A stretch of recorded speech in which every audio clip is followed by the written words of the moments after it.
This is it, people. This is what you've been waiting for.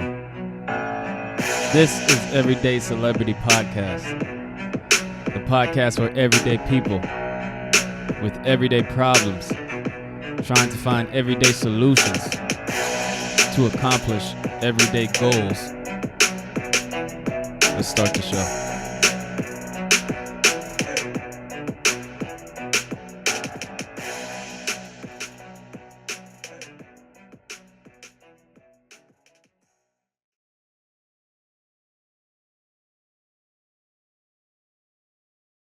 Perez and how he raped me in 2021. Okay, so your boyfriend wasn't there. No, he was not. You said this was going on and on and on. Was there anyone there that heard it? Did anyone try to intervene? This went on for hours on end, and this guy named Brandon Novello, who was the owner of the house that we were in, he recorded the whole interaction between me and Michael and what he was doing to me. And then after the fact, Jasmine, I don't know. You know her last name?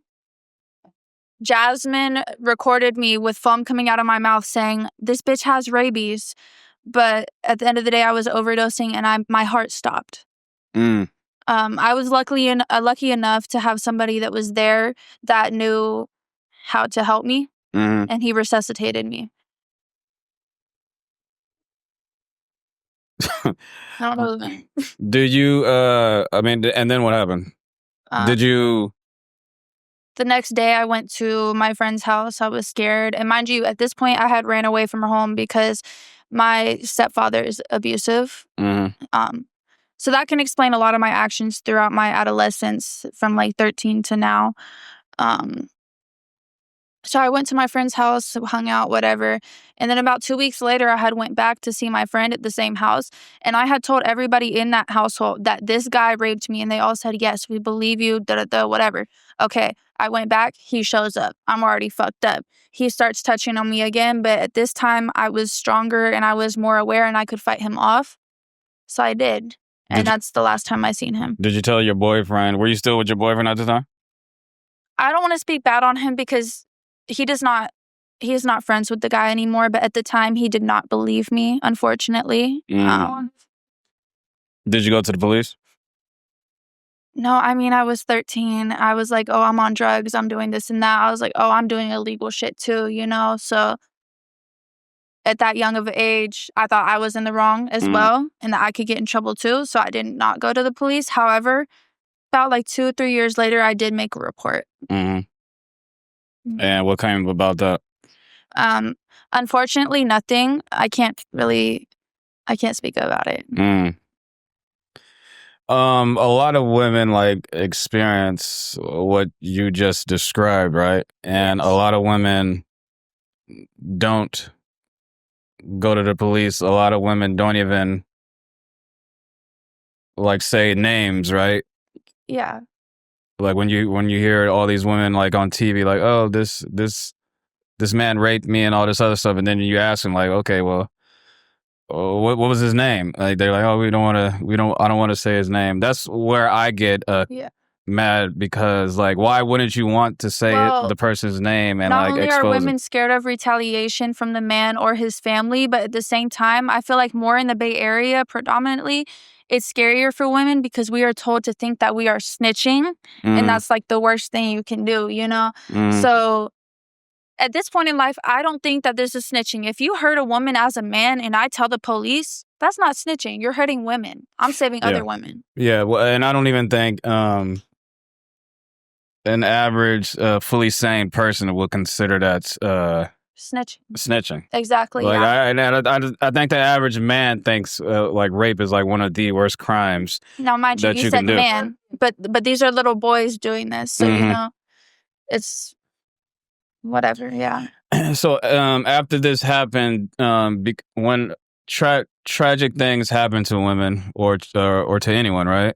Yeah. It's kind of like life changing. People definitely, when a person is drinking and then they drink and drive, and then they hit someone and accidentally kill somebody, and then they never touch a drink again. And then it's Right. life-changing, yeah. Right. So people change their life when drastic things happen. Did you change? Like your like the way you changed a move lot. around? So, the first time I ever had sexual intercourse was with my rapist. And that changed me for life. Because as a little girl, you think, oh, the first time I have sex, it's going to be good or whatever. That was my first time. So it changed me a lot. I became an addict. Mm. I became hypersexual. And I began to not trust men at all. And that really fucked up some real shit for me. So you lost your first sexual experience was with that guy at 13? Correct. And my question is, I wonder, like, when you said you became hypersexual after, why did you become hypersexual instead of like, okay, well, I'm going to save my body. I'm scared to have sex again. For some women, it's two different things. For some women, they'll become hypersexual and they'll think, oh, I don't mean anything to anybody unless they want my body. And that's what I thought for hella long. But for other women, it's like, oh, I want to protect myself. I want to be cocooned, whatever. It's two different reactions that you can have to sexual assault and rape. And unfortunately, I had the hypersexual aspect. The next time you were sexual with somebody, was it like consent between you and the person? The next time I had sex or had a sexual encounter with anybody, it was my the love of my life. And was it weird for you, or did it like come natural? I'm going to be honest with you. I was so off drugs and alcohol that I don't really remember. But at the end of the day, he was the love of my life. I have him tatted right here. Yeah, people can see. Yeah. May he rest in peace. Long live the Yosh. Long live Aaron.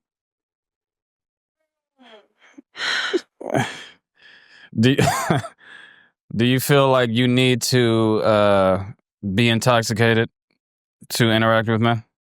Yes. And does that stem back because of the rape situation? It stems back to everything. It more stems back to something that happened at home where I was sexually assaulted. Have you ever been to therapy? Yeah, I've been to multiple therapies. I was in a PHP program, which is partial hospitalization program, 5 days a week, 9 a.m. to 3 p.m. And it did me very well until it didn't. And now I don't have any mental resources right now. I'm going to be honest with you. But I was in that program for like at least a year and a half. How did it help you, and how did it stop helping you? I mean, I started the program when I was grieving Aaron the most. I wouldn't even talk to my own mother. I wouldn't talk to my own best friend. I wouldn't talk to anybody because I was so depressed. Anyway, I started going and I opened up more and I healed and I understood that, I can't control life. Aaron died, yeah, but I'll see him again in another life and he was meant to go. We worked through my addiction. I'm sober off of pills for 4 years now, so. That's good. It helped me a lot. I don't really know how to explain all the ways it helped me, but it did help me. And you don't go to therapy anymore? Not currently. Do you still move around like you used to? Like, have you changed your, like, if I would say if you got raped, right, and you told all of those people that happened and no one gave a fuck, and the nigga just showed up like the next day, do you remove people like that from your circle? Well, it wasn't next day that he showed up, but yes, I definitely do remove people like that because I told everybody in that household that he did this and that and the third. Okay, I cut them off. I'm not friends with you guys anymore. But I definitely will say that I don't move in the best way. I feel like after How old are you? I'm 19 years old. Okay. I feel like after going through so much, I kind of seek abusive and like horrible situations in a way, just because it's what I'm used to and it's what makes me feel loved and cared about. Are you one of those girls like, oh, he hits me because he loves me? You're that type of chick? I wouldn't say that. No. I was in a relationship and I was telling my sister, oh, he hits me, this and that. And I had ended up running away. But now at this point in time, I'm still thinking like, what if he really did love me? But I don't say, oh, he hits me because he loves me. Besides this Aaron guy, have you ever been in a actual good relationship? Yeah. I was in a relationship with a guy called Christian Adonis Escalera out of Santa Rosa, California. She naming names. Yes, I am. Damn. So I got together with him when I was 16 and he was 23 years old. And at 16, I'm vulnerable. And I thought, oh, what me and him Well, have first is of all, different. let me stop you. You said that was a good relationship? The nigga is grown and you're a teenager. Listen, like you gotta listen to what I have to say though. I guess, but go ahead. So I was 16, he was 23, and everything was good at first. Like we were really clicking, we were doing whatever we wanted You didn't think it was weird that a nigga was 23? I didn't think it. I mean, I had already been through hella shit before that. Anyway, whatever, it was good, whatever. And then we broke up. We got back together this year at the beginning. He started trying to get me pregnant. Okay, we broke up again. We get back together in August. Okay. He starts putting me outside, if you know, I'm not finna say it, but if you know what I mean, you know what I mean. I bought that car that he has and he stole it from me. We broke up and I found out that he touched his 15-year-old blood sister. So I've been talking with his baby mother and I thought what me and him had was different, but he touches her little girls from 14 to 16 years old and he's 28 now. I mean, you were little. I mean, I was little. If a nigga is... But I was being manipulated into thinking like, oh, what me and you have is different, you know? I'm 16. I don't know no better. When it's a 23-year-old I mean, I'm a side, yeah. Listen. What's your... Exactly. If he sold me a fairy tale. He sold me the life I wanted to have. I understand that. But at 16, you know that a 16-year-old shouldn't be with a 23, 25, 24-year-old, right? That's common. That's kind of common sense, yes?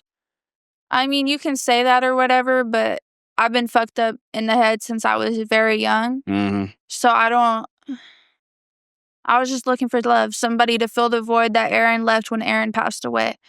And he came along, and he seemed loving and caring, so I fell for it.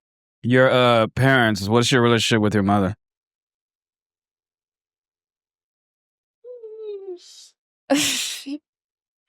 I love my mom, and I would do anything for her. Let me just start off by saying that I would die for her. I would do anything I would kill for her, whatever.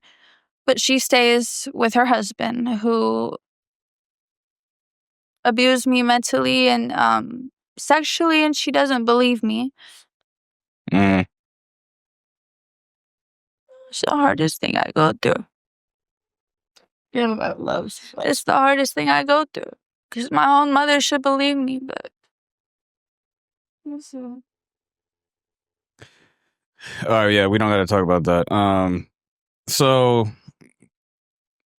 Your father, do you express all this to your father? Yeah, but my father, he's in South Carolina, and last year in 2024, he had caught a case for something that he did not do, and I had to fight the case from almost 3,000 miles away. So he's kind of in a stuck situation, but he will be coming out here soon for me. Yeah. Do you have someone that you talk to, like you voice shit to? Hello. My sister. Hello. My sister. I love her more than anything.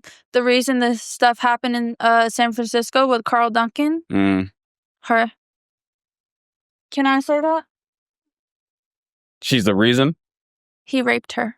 And I've been waiting to get him ever since. Yeah, let's talk about this Carl Duncan situation. Let's talk about the history of all this. How do you end up meeting him? Okay, so I'm not gonna lie, me and my sister were kind of stupid. So one night we got kicked out of a house, right? So we called an Uber to go get a bottle. And then I asked Uber, I was like, are you down to go to San Francisco? He said, yeah, okay, we come to San Francisco. Wait, time out. Let's start. I like details when I ask for stuff. Okay, details. The whole story. So what day was this? Was it on a Saturday? What? Lord, I cannot tell you that. It was on a weekend? It was on a day. A day, of the week. okay. I can tell you that much. You're at a party. So we were at my brother's house. And we were fucking with these two guys there, and one of the guys fucked me over. So we left and we broke his phone, and we're like, we're gonna call an Uber to go get a bottle from Safeway. All right, we called the Uber. She's like, ask him. I said, hey, are you down? Was this in Oakland? This was in Sebastopol. Okay. So I asked Uber, I was like, are you down to go to San Francisco? He said, yeah. We meet up with his friend in San Francisco. We're chilling. Wait, this is the... You're talking too fast. This is not Uber. This is the... You call it Uber. Yes. The Uber driver tells you, do you want to go to San Francisco? No, I asked him. You asked the Uber driver? Yes. But he was with it. So we went to San Francisco. Okay, we're Wait. Why did you invite him to go to San Francisco? Because we wanted to go outside. To hang out with him, the Uber driver? Or you just wanted to ride? We wanted to get lit. Okay. So he says yes. Yeah. You guys go to San Francisco. And then we meet up with his friend, and then we go to the pier. We hang out for a little bit, and then we go by the Mission, which is where we were driving down, and I seen this man. I was like, oh, you're fine as fuck. And then I seen a girl with him, and I was like, my bad. I'm so sorry. Mind you, the man was Carl Duncan, a.k.a. Cozy. And the girl, I'm not going to mention her, but she was a very kind person. We get out of the car. Wait. So you're at the pier. Yes. Can't she? I guess, yeah. Go ahead. It's really both of us because he did the shit to her. You feel me? Like, it really is. So you are in the Mission. Mm-hmm. You, her, and the Uber driver. You see a man come down the street you think is attractive. Yes. You start talking to him. I said, oh, you're fine as fuck. But then I see a female with him. I said, my bad, girlie, you're bad as fuck. Mm-hmm. That's all that happened. Okay. And then the Uber driver, I told the Uber driver to park up. And we got out the car and we started talking to the female. It was hella cool. And she was like, oh, well, you shouldn't be with them if you don't know them. Like, you're drunk with these Uber drivers that you don't know, whatever, da-da-da. She's like, come with us. Okay, we go with her and Carl Duncan, a.k.a. Cozy. And we're traveling around. We go. And this is the first time you meeting Carl Duncan? Correct. Okay. So we go on the BART and we go to Berkeley. We're hanging out for a little bit. And then we go to his house. And the woman was telling us, like, oh, get a ride. Was this the first time you met him, Carl Duncan, that night? That's the first time she met him too, yes. Okay. And eventually we ended up staying at his house. I stayed in... Wait.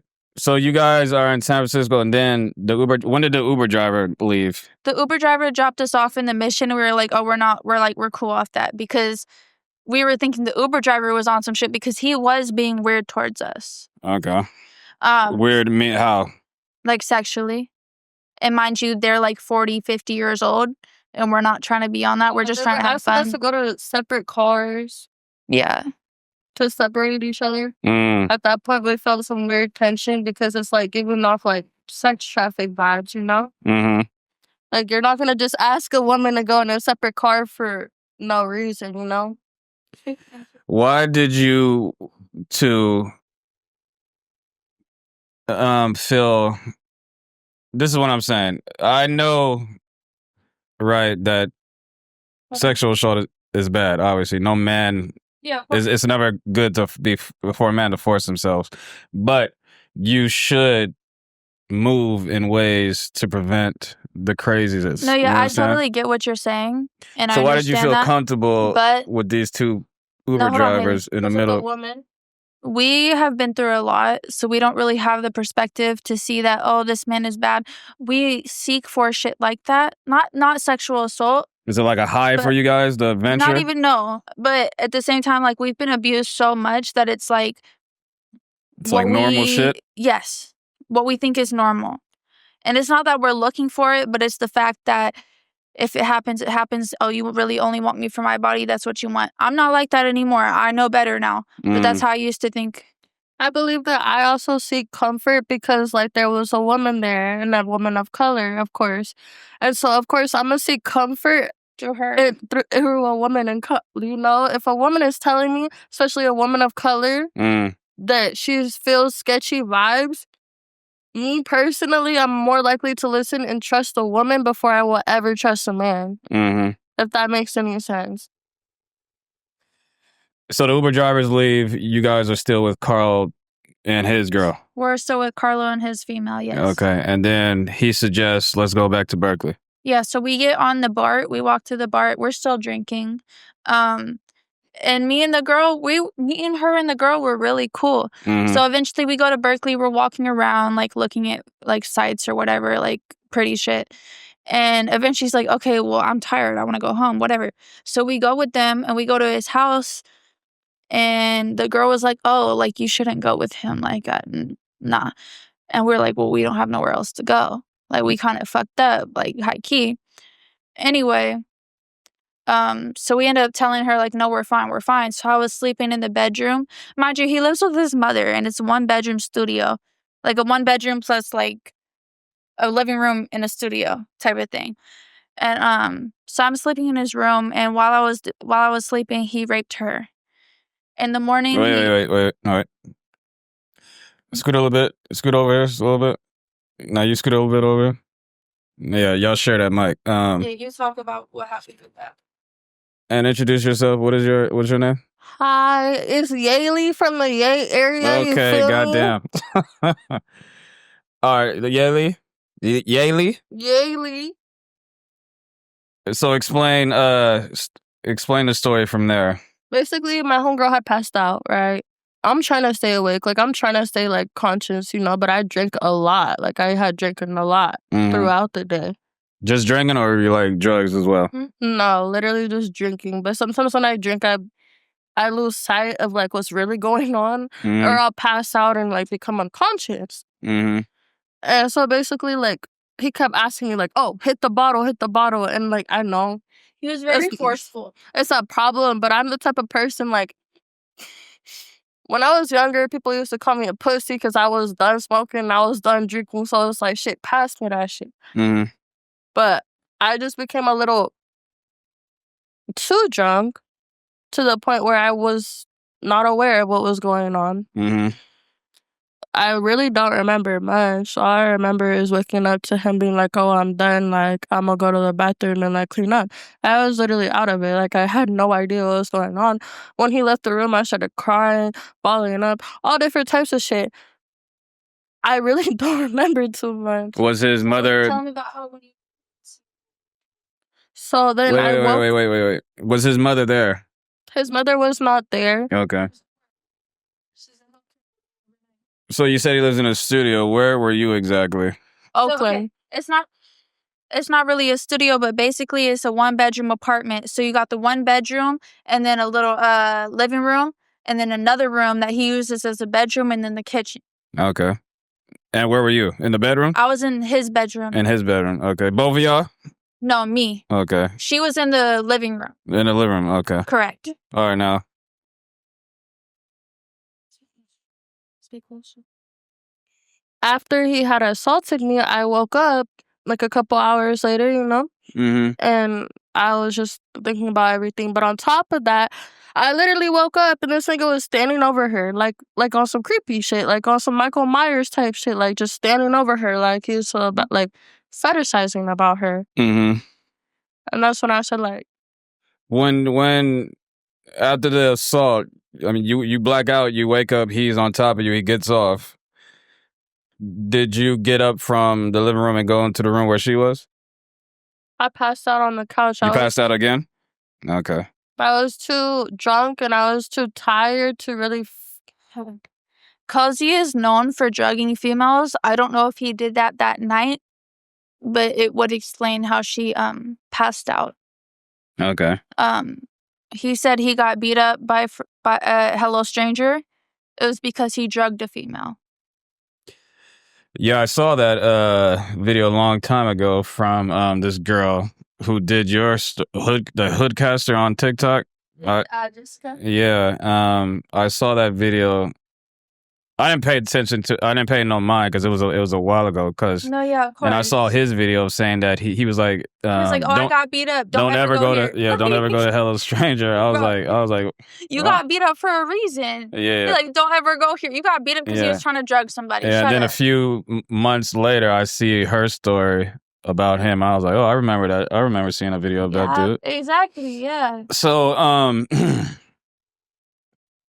so now you take over to explain what happened next after that. So that night, she told me after the fact what had happened, but what I remember is I was sleeping on the ground, trying to get away from him, trying to stay in my own space, whatever. And I remember waking up to him rubbing on me and touching on me, and I said no. He kept going. I said no. He kept going. So I had to like fight him off, whatever. And he still kept going. So I fought for my body. And eventually his mother was there at that point. So his mother came out and he had stopped and whatever. We showered. We got dropped off at Embarcadero and went home. Was this unprotected? Well, his genitalia was never in mine. Okay. He had attempted, but it was never that. And you don't remember if it was unprotected or not because you don't. It was unprotected. Did you get checked and all that after? I mean, I had gotten tested because, like, I frequently get tested, but I hadn't gotten checked for rape just because I personally have been through sexual trauma previously. And on top of that, like, my mother has been through sexual trauma and the cops never believed her, and like she's a Caucasian. Well, she's not Caucasian, but she looks white. And they don't believe her. But she's not white.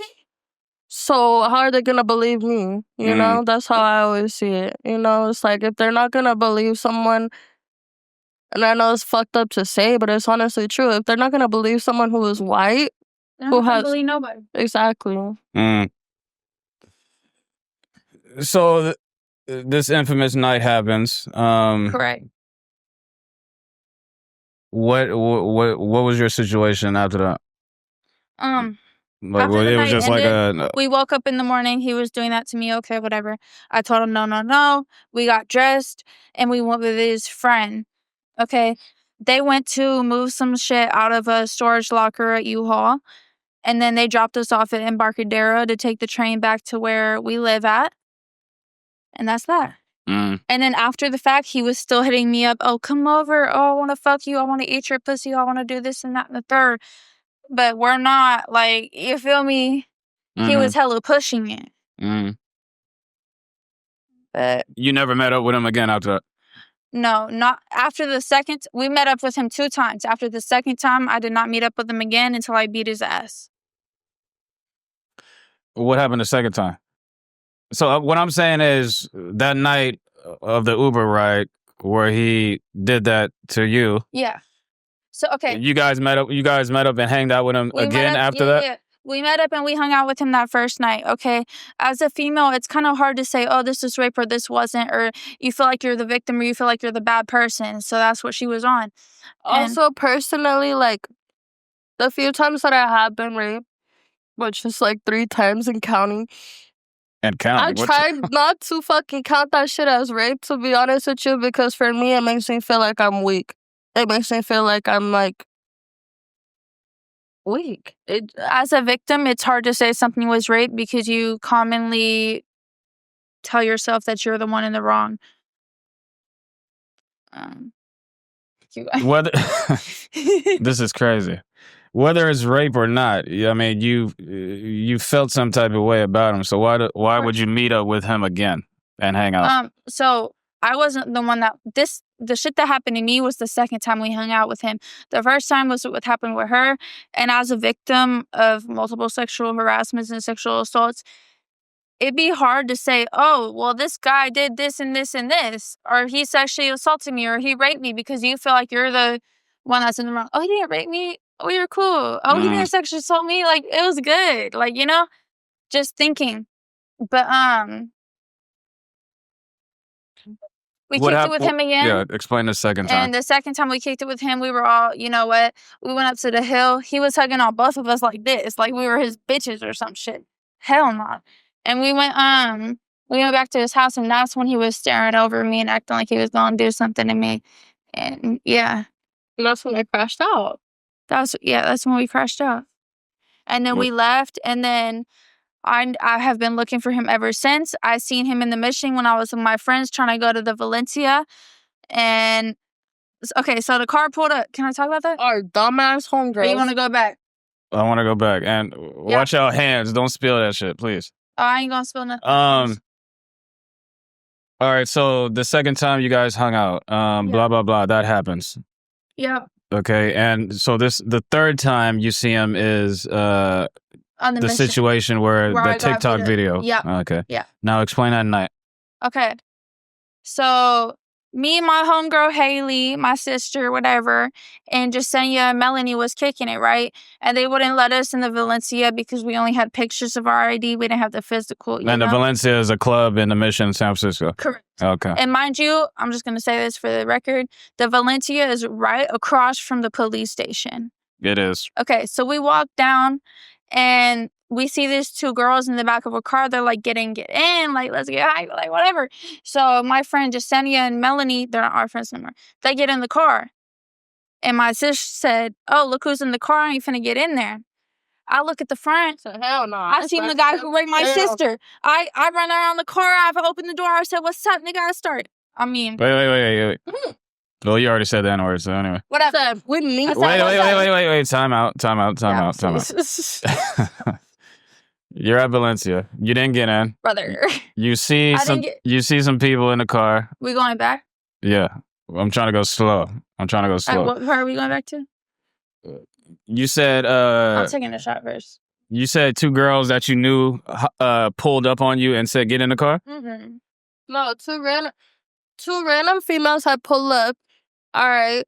My two homegirls are trying to get in this car. And I like back away. I'm like, fuck nah. And I point to Brooklyn. I'm like, look at who's driving. I'm like, fuck no, I'm not getting in that whip. Who's driving? Cozy, Carl Duncan. Okay. That's what I did. She slides over to the other side of the whip and slaps that nigga in his shit.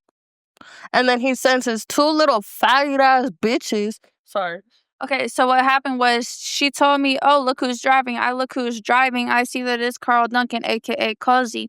I run around to the other side of the car. I open his door, and I start hitting him because he raped my sister. It's up in his stuck. And he told his little white bitch, I know I'm white too. I don't give a fuck. He told his little white bitch to beat my ass. Bitch, I beat that hoe ass. I was biting her, kicking her, hitting her with my phone. I don't care because I was getting jumped by 3 different people. And this is in front of the Valencia room? No, this was like 2 blocks down. Okay. And then Cozy gets out the whip and he starts hitting me with his chain, which you can see in his pictures on his TikTok. He had like a 2-3 inch thick chain that he was hitting me with on my arms. That's really the only injuries I sustained other than my knuckle being fucked up because I was hitting the bitch. You was the only one fighting? Yeah. I kicked the bitch in her shit. But But mind you, like I had brought around the car. I was like, nigga, like you feel me? And then to be fair, I was trying to watch out for Cozy because I know Cozy. He's crazy. He's fucking crazy. I'm not gonna mention names, but I'm in close contact with some of his exes and some of his like people that he abused. He used to hold down this female and make her listen to satanic music and yell at her. He abuses his animals. He has a cat. He abuses the fuck out of that cat. I wouldn't be surprised. Never. He beats the fuck out of people. He holds knives to people if they don't want to give him their number. He is a horrible person. And mind you, he was locked up in 2020 for a rape, convicted with fucking like, results. And he's still out. And he is applying again for mental health diversion. So, wait, let's stay on this night. So you guys are fighting. You're fighting a girl. Dude jumps out, starts hitting you with a chain. How long did this scrimmage like 15 go down? Minutes, 10 minutes. Like 20 minutes. Okay, and so then I had ran around the car, hit him. He had his bitch get out on me, and I started fighting with her, like really on the ground type shit. And then the other bitch got out, and we was all tussling. The whole time, Cozy was flashing his chain like this at me, Melanie, and Jasenia, chasing us down. He said to my friend Jasenia. They jumped in. He was gonna. He said to my friend Jasenia, he's like, "Stop recording, bitch, before I whoop you up with a chain like I whoop your homegirl, bitch." And I had got whooped. I ain't even gonna lie. Look, I got a scar like right here. I got scars all along my arm too. Yeah, I seen the video. And my feel's still fucked up. Now, how long ago was this? This is like what, a month ago? Probably like a month and a couple weeks, like 2 weeks, 1 week. Okay, so the fight ends. The end of September. They get in the car and drive off? Okay, yeah. So the fight ends. They all get in the car and drive off. But mind you, Cozy and his little white girl was chasing me down the block. Mind you, I had got hit right here with a 3-inch thick chain. I'm going to get killed. So I ran down. I kept running down, and the police was right there. Across from Valencia. I'm here. I'm gonna add something. Another thing, there was bystanders who were trying to step into the fight, and one of the guys who was, bless his heart, sweet gay man, white, he whipped him in the eye with the chain. He is the one who called the police and made sure that everything was okay. Bless his heart for that. No, for real, bless his heart. He came up to the ambulance with blood dripping out his eye. I love him forever. And if you see this, it's good. You a real one. Anyway. So does he get arrested that night or? Yeah, so he got arrested that night. So after the fight, he had came back up, and I was hiding behind her and Jasenia and Melanie. And I was behind Frosty, him. He's like, I got the chain. I got the chain, right? So I started running. I'm like, he gonna kill me because he already hit me like right here. That chain can kill me if he hit me in the head for real, So I start running towards the police station. This white bitch, and he following me, whatever. I get to the police station. This white bitch tried to run up on me. She hit a police officer. She got body slammed. She hit a police officer? Yes. Oh, okay. She hit the police officer and got body slammed onto the ground. That shit was so hilarious. Ugly ass bitch. Mind you, this bitch has bangs, but a 5, 6, 7, 8-inch forehead. They're like up here. Eyebrow piercing with no eyebrows. Eyebrow piercing with no eyebrows. Mullet as a white bitch. Fuck no. I'm sorry. I be talking shit. I'm gonna keep it a buck with you. I be talking shit. They both look like they're off some mad. So they get arrested. Do all of them get arrested or just him? All 3 of them got arrested. However, Cozy requested a 10-day pretrial, I think it's called. So within that, they couldn't do that because the courts are so busy. So they had to drop the charges and refile them. And unfortunately, misdemeanors cannot be refiled. So only Cozy's got his charges refiled, and the other 2 females are out and about. So his charges are considered felonies? Correct. He has multiple felonies. Here. But you gotta read them shits? I will read them shits too. She got receipts and everything. And the girls were just misdemeanors because it was just like a fight? Because they were just in on it, but like they didn't really do nothing crazy. But you know what I did find out? That his main bitch recruits females for him to abuse and use and rape and etc. And she from Arizona. The emo bitch? Yeah. Yeah. Yeah. The gay man, is he like pressing charges as well? I don't know. I think so because the charges are still on here. But he hit him like right here, and his whole eye was bleeding. Here, I'm gonna look it up. It's a real G right there. It's a white man, gay white man. No. You want to Can we pause it for a second so I can go to the restroom? Jesus Christ. My bad. I gotta. Oh my God, I gotta pee. I'm so sorry. All right, yeah, go ahead. You gonna pause that? No, that's gonna keep going. Are you gonna edit from the gay area? I'm gonna edit that, yeah. Where's the bathroom? You gotta walk out. Oh, let me stop that. So I feel okay. So dude got arrested. Boom, charges. Is he still in? You gotta remind me which guy we're talking about. Carl. Carl? Oh, yeah. So Carl is still incarcerated. Since I posted the video on TikTok, I have over 100,000 views, and I've had over 100 females reach out to me saying that he did the same thing to him. I mean, to them, or worse. He has tried to kill females simply over them not giving him his number. I've talked to his exes. I'm in contact with multiple of the people that he has been in relationships with and abused them. Oh, I understand. I know a lot. Do you think anything is going to stem from this? Because you said that he has a history of this, and yet he's still doing it out in the street. So do you think it's like... For surely. You think it's just going to be in for a couple weeks and get out? No, sir. If anyone got it, my homegirl got it. I'm telling So, again, I fought my father's case from over 3,000 miles away. That has to show something. And now I have a folder thick of papers saying that he's done the same shit. He's tried to kill them. He's tried to do this and that and the third to them.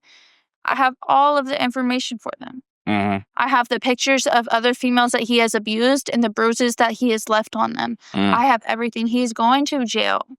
And he's going to stay there. And if he gets out, the justice system is bullshit. I'm going to keep pushing, keep advocating for all the females that went through the same thing with him, including my sister and myself.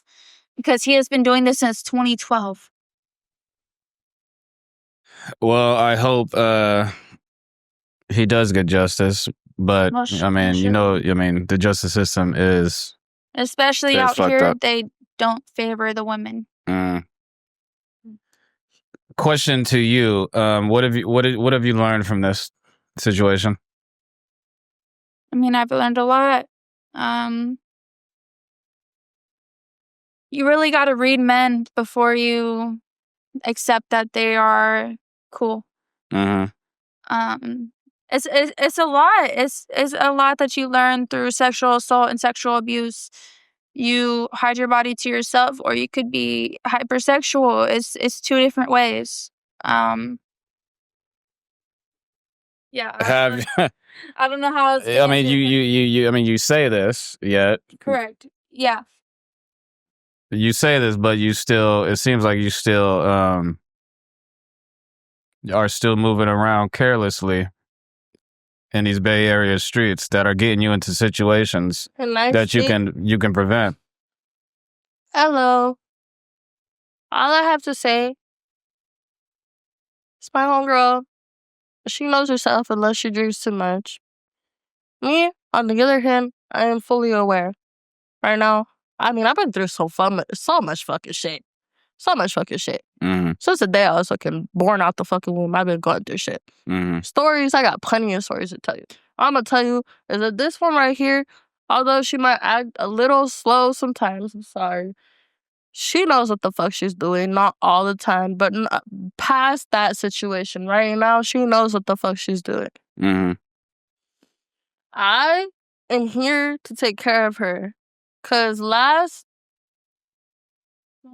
just for an example, like, I literally take care of her. So every time she goes out, and she knows this for a fucking fact. You can't tell me you don't know that. This ain't for the... I take care of her, and I make sure that she's all right. And if she's in my hands, no. Anyway, I'm going to fight for her and protect her to the ends of the earth. I'm real. What do you want people out there to learn from your story? I want people to know that they cannot trust men. You have to do a background check. You have to really feel their personality, because men can come off seeming so innocent and pure, but they really aren't. That's how Cozy came off to us at first, and he was abusive, a rapist, etc. Well, all men. Fuck Carl Duncan. Yeah. All men are not. I'm not saying all men are bad, but I'm saying that all women should screen men and use their intuition and trust what they think about a man so they don't get into the same situation. Her point is, trust your fucking gut. And if you don't trust that man with your full heart, don't go with him, baby girl. Save yourself. Protect yourself. What are you changing about your day-to-day life to prevent you from getting in all these situations? So when this situation happened, I was going out clubbing almost every day, every weekend, whatever. Since then, I haven't really been doing that. I'm trying to open my own nonprofit business. It's called Eileen. Shadows to Hope, and we'll be helping Bay Area women that are struggling through sex trafficking, grief, addiction, etc. And yeah. Eileen is for her best friend that passed away, and Shadow is for my mother that is locked up in prison. That's great. What's the last time something happy happened in your life? Like something crazy? Happy. Oh, happy. Yeah. This whole interview's, I feel like, been about sadness. You know what? What brought joy to your life This recently? interview brought me joy. Yeah. Yeah. Being able to share my story so people know what it is and what it isn't, that brought me joy. I hope I do. Hanging out with my sister brings me joy. And looking towards my future and building a business and building something that can really help me and other women brings me a lot of joy. Well, that's dope. I hope you get all the positive vibes, reinforcements, all that spiritual shit in your life. Of course. You guys, I'm amazed by your guys' story. I feel that you guys, you guys have been through a whole bunch of shit. I'm very sad that all this happened to you. I hope everyone that did this stuff to you guys pays their price, whether it's now or in the afterlife. Karma. But you don't have to listen to me, but you should take advice. What I need to say is just be careful how you move in the streets, right? Of course. Because just when you put yourself in situations when you're around sketchy people, like, expect sketchy shit to happen, right? No, of course. We have a bad feeling of fucking with sketchy people because we like thugs, we like all that shit. Yeah, and then it turns out bad, you know? Like, we like thug motherfuckers. We like motherfuckers that's really about that. Hood niggas. You feel me? Hood niggas. Yeah. But then it really turned out bad because there really be some weirdos. You better get you a regular ass nigga with a job. I can't fuck with no square. What's your Having job? a regular dude and a square. What the fuck are you talking about? No, yeah. But you want a nigga that's gonna slap you? No, or we like want treat you somebody nice? that'll Like, come really on now. kill over us. That'll really do whatever over us. You feel me? Like, He just asked me if I want a nigga that's gonna slap. yeah. Yeah, that's showing your guys' age. But trust me, when you guys get older, How old are y'all? we don't ask questions about. You don't ask me questions on this podcast. Oh my gosh. Shit. But you guys, it shows your age on the type of niggas that you guys like, and I guarantee you're gonna look back and be like, "Why the fuck did I even like nigga?" It has a lot more to do with how we were raised, though. Yes, but okay, well, you need to change it. What I was raised around, like, my mom was left up when I was 2 years old. My dad was killed on the streets for being a pimp and a drug dealer. All I was raised around was Norteños. Fool. Okay. Well, Brooklyn. Yeah. I want to say thank you for coming on the podcast. Of course. Oh my God. Of course. That's empty anyway. I want to thank you for coming on the podcast, talking about your life, talking about situations. It's very hard for a woman to come on and explain your story to thousands of people that are going to listen to this. So I commend you on that. Shout out to your homegirl. Long live Erin. She wasn't supposed to be on the podcast, but she kept fucking talking in the background, and like, you know what I'm saying? Yay from the Yay area, you hear me? She's from Santa Yay Rosa. on top. Yay on top 707. Look me up on Instagram. Come fuck with a real one. Brooklyn, Michelle on Instagram. yeah, Brooklyn, tell the people where they can find you if you want to give out your You can find me socials. at Brooklyn Michelle on Instagram and TikTok. I also have my own business. It's called Eileen Shadows to Help, and we're helping women in the Bay Area. I'm still getting it together. It's at the beginning, but we have every app that you can think about: Lemonade, TikTok, Threads, Instagram, Facebook, everything. Follow me, baby. Follow the homegirl. This is Everyday Celebrity Podcast, and we are out. Bye. You. Celebrity to me, celebrate cause I'm me. You a star, you a star, you a star, believe. Reach like 2-3, 2 of the stars I'll see. Everyday celebrity, I pray to God it's me.